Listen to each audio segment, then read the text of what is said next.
Today we are going over standard form for a quadratic.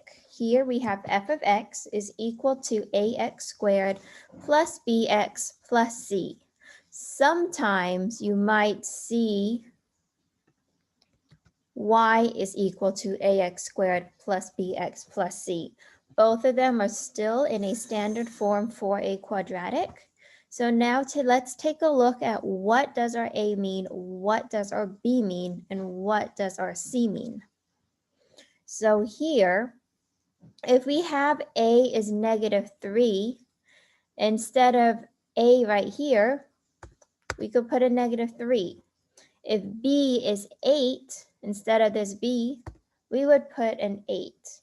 And if c is 2, instead of c, we would put a 2. So our a is the -3. It includes the negative. Our b is this 8, which includes this positive because it's a positive 8.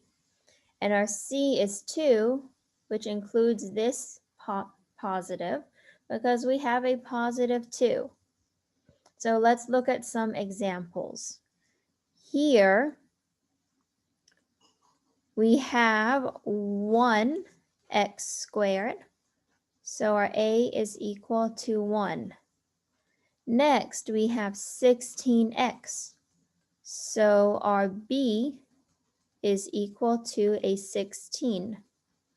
Then we have a 71. So our c is equal to 71.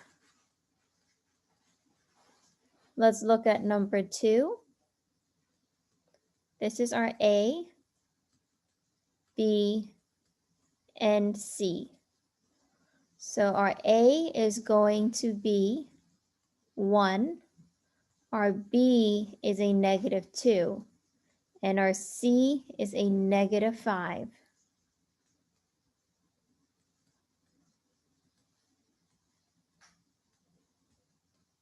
If we take a look at number 3, we have a is equal to -1, b is equal to a -14, and our c is equal to a -59.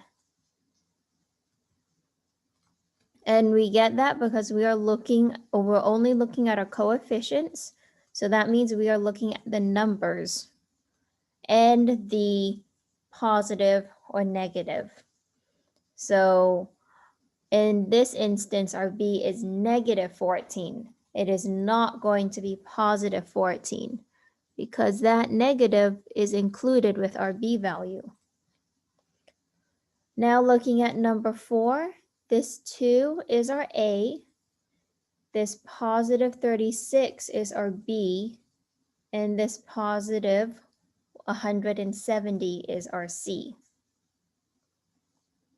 If we go and look at number 5, here we have a 1 as our a. Right there we have a -12 as our b. And right there we have a 46 as our c. Now at number 6, we only have an x squared plus 4x. So what we want to imagine that there's a little invisible +0. So if we look at that, here our a is equal to 1, our b is equal to 4, and then our c is equal to 0. And that is it for standard form.